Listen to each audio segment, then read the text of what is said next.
Julius Caesar was the son of a distinguished patrician family. His uncle was a famous Roman reform leader and a general who had acquired many political enemies in his lifetime. Caesar was ambitious to succeed in a political career. He decided to enhance his opportunities for success by traveling to the island of Rhodes, where he intended to improve his public speaking skills by studying with a famous Greek speech teacher. Pirates and other gangs of outlaws were a feared menace throughout the region in this time. Caesar was kidnapped on the trip by a large gang of pirates who often captured wealthy or important people and held them for ransom. Well, what do we have here? This is a wealthy young Roman. Look, men, every hair is in place, and he smells of the scents and perfumes of the Roman baths. I am a citizen of Rome. I am protected by the power and the majesty of the most powerful republic on earth. I insist you release me at once and transfer me to the closest city. Did you listen to him? I knew I was right. I can smell treasure on a man. You see, I can tell by your expensive toga and cloak that you are a valued son of Rome. Your family or the Roman government will pay very well for your return. In the meantime, you can stay with us in our home on this island. It is a little more primitive, of course, than you're used to, but you will live if your people pay. Juba, you can take this note to the Roman authorities. How much will you ask for this prize, Captain? We must seek a modest reward for rescuing this noble son of Rome. He may be very powerful someday, even a man of destiny. Juba, seek 20 talents for our heroic efforts in returning, unharmed, this patron of Rome. With those 20 talents, we can fill our treasure chest with 1,000 pounds of silver. This is outrageous. 20 talents is entirely too little to ask for a man of my prominence. My uncle Marius was a consul and general. My family is partitioned by birth. We have been Roman nobility since the founding of the nation. I myself am descended from Venus, the special goddess of Rome. 20 talents are not enough. You are asking a demeaning, insulting, ransom man of my birth and breeding. Nothing less than 50 talents is acceptable. The gods themselves will certainly testify to my importance. You could use the silver to keep your camp pleasant for visitors such as I. This is one arrogant son of Rome. Juba, 50 talents it is. We must certainly get a worthy reward for this spoiled patron. This message was conveyed to the Roman authorities in the closest city. It was not an unusual event. Many important citizens of Rome had been kidnapped by pirates before. Kidnapping for ransom was a very lucrative criminal business. While the ransom was being raised by his family and the Roman authorities, Julius Caesar was allowed a good deal of freedom on the pirate island. He spent his time with the pirates and seemed to be almost enjoying his adventure. The pirates spent much of their time practicing their fighting skills. Decimus, you're never going to be worried. You can't protect your flank. Here, give me your sword. Felix, attack me. Come at me with your sword. Slash to the right, feint to the left, attack. What's wrong?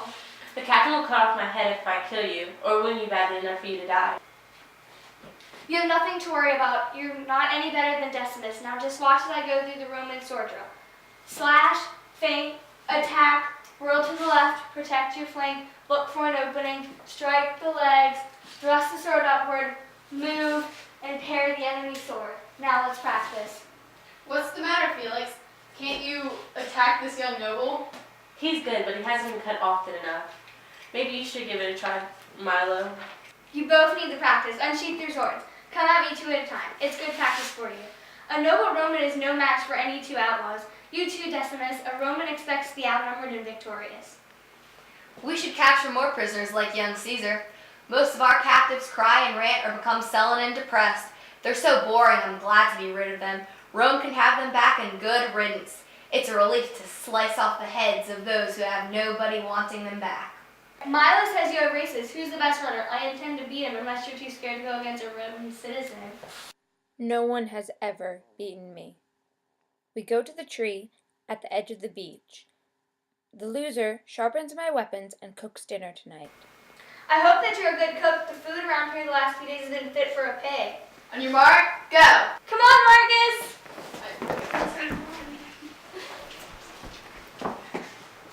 Caesar won that race and spent the days of his captivity engaging in races, wrestling matches, lifting contests, sword fighting practices, and bragging, which the pirates did not take seriously.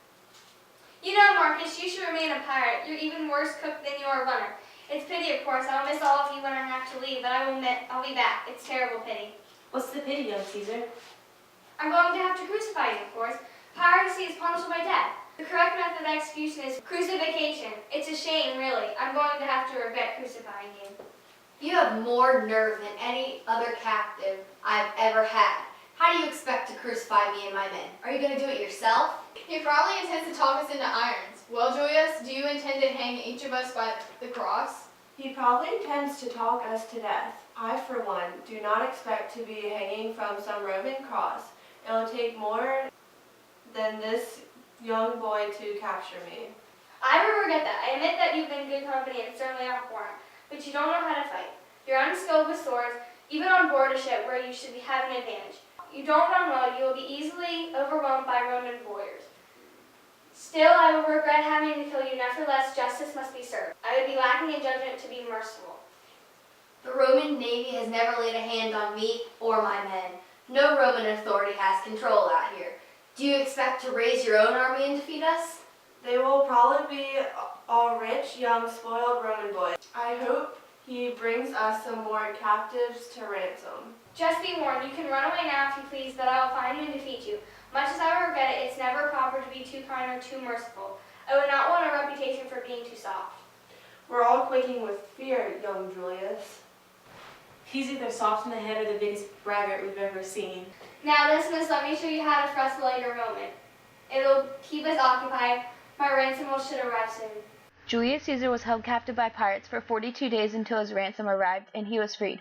Caesar sailed to the closest Roman city where he recruited a small contingent of tough men, for example, soldiers, laborers, freed slaves, and adventurers.